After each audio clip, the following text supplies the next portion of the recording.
Welcome to the Healthy Church Staff Podcast. My name is Todd Rhoades. I am your host for the podcast today. And thank you so much for listening. We're here every day, Monday through Friday, with usually 5 to 10 minutes of what we hope is encouragement, maybe just a little bit of friendship and coaching, specifically for pastors and church leaders and people that serve on church staff. So I know a lot of you listen to me on your car, on the way into the office, maybe take a lunch break and listen. Would encourage you to, if you're enjoying this as well, to share it with your friends and make sure you subscribe. Leave a comment on your favorite podcast place that you listen. That really helps us out as well. Okay, today, get all that stuff out of the way. We're going to talk about how to identify and prepare future leaders. And this is just absolutely critical. It's absolutely crucial because you need to constantly, because ebb and flow, you're going to lose leaders every year. And you need to be able to replace those leaders. And finding more and better future leaders and identifying them and preparing them, it really helps you to eliminate burnout and stagnation, and it helps you multiply and carry on your vision. And it's just, honestly, it's a natural part of discipleship, or it should be, right? I'm going to give you some tips today on maybe how to identify future leaders. And of course, I have to say this, you're going to look for passion and for dedication and ability to inspire others. But I've got, 7 ways here, 7 places maybe in your church that you can identify maybe 1 or 2 or maybe even a pool of really good potential leaders. And some of these might be fairly obvious to you. Others, you might think, oh, I hadn't thought about that. That's not a bad idea, Todd. I hope so. Let's talk about the first one. And honestly, this is one of those that's a gimme, right? Any kind of current volunteers that you see that they're already a part of your team, but maybe they're volunteering, but they're maybe under their capacity. Notice potential leaders that are currently serving and hitting it out of the park.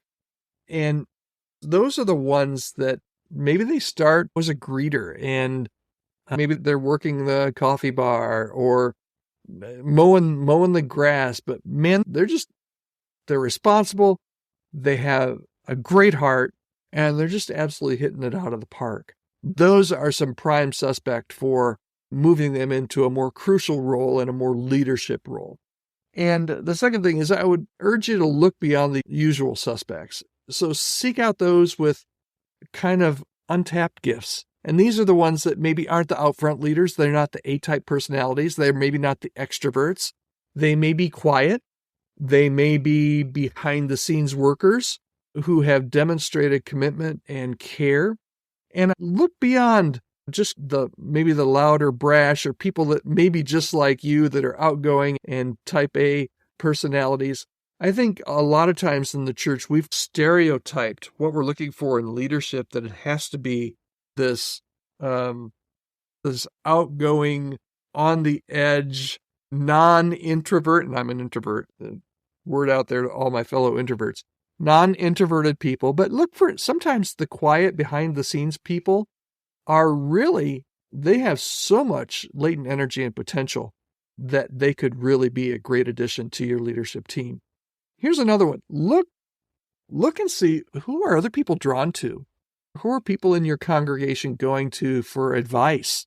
Who are they going to for spiritual guidance? Sometimes these informal mentors are really displaying leadership abilities that are really worth cultivating. And every church has these. Every church has people.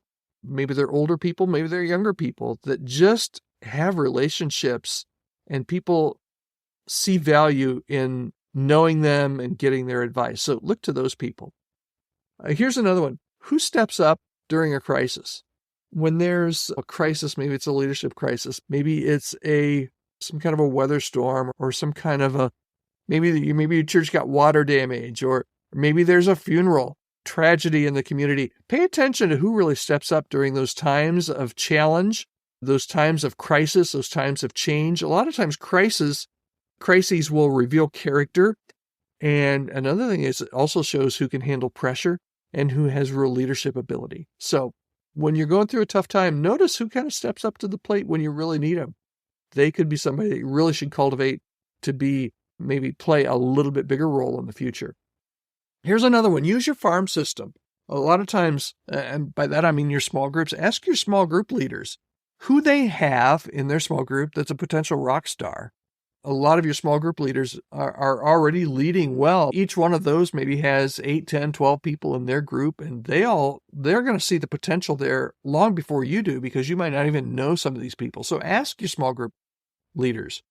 Just ask them, who's a potential rock star in your group? Who should I be taking out to lunch, having coffee with? Okay, 2 more. Here's the next to the last one. Look for the fruit of the Spirit. Love, joy, peace, patience, kindness, goodness, faithfulness, gentleness, self-control. They very much show signs of spiritual maturity in individuals, and you really want those kind of people on your team and plug them into key places as leaders. And then finally, who is a high-capacity marketplace leader? Who is doing just some outstanding work in their career? They may bring unbelievable skills in a specific area of ministry. Who works in areas of synergy? Maybe they lead a team. Maybe they're good with systems. Maybe they have specific business skills. Maybe they're a great communicator. All of those are high-capacity marketplace leaders. I'm telling you, guys, gals, you have people in your church that are incredible leaders in their businesses and in their community, but they're not being utilized in the church. They're not being asked to step up and to contribute. So now what? Really, if you're going to identify and prepare future leaders, you have to provide opportunities to showcase skills. And that could be all over your organization. It could be from volunteering to you name it. And then you need to come along with a real plan. Support, some training, some mentoring, some resources. You want to guide, but not clone. You want to identify early, and you want to nurture growth and empower people to lead. And I'll leave you with this. This comes from my friend Dave Ferguson. He talks a lot about having what he calls ICNU, those 4 letters, about having ICNU conversations. And it's really sitting down with somebody and just speaking into them. And man, this is powerful. I can remember when Dave told the story, I thought, yes, there's been at least 2 instances where people have sat down with me and had these ICNU conversations with me. And here's how it goes. You sit down with somebody and you say, Bob, I've been watching you, and I just wanted to tell you, I see in you, and then you tell them what you're seeing. I see in you, man, just a person with a great heart. And I can tell from what you're doing in your job that just on where you could see them really flourishing in the church. And you're not making an ask. You're not saying, hey, I need you to do this. Would you come and, donate 20 hours of your time a week? What you're doing is you're planting the seed and say, I see in you this possibility of where God might be working. And this is not manipulation. It's not trying to butter people up. It's really, and only do this if you're sincere about it. But this is really a way to plant the seed and to watch it grow in individuals that God has uniquely gifted, not only in their lives, but in the life of the church, to be able to lead and prepare for the future. So I hope this was helpful.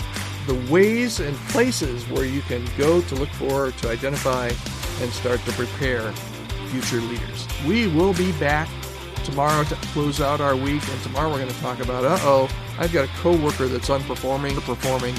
What in the world do I do? Make sure you share the podcast. You can reach out to me anytime. Podcast@chemistrystaffing.com. I would love to hear from you.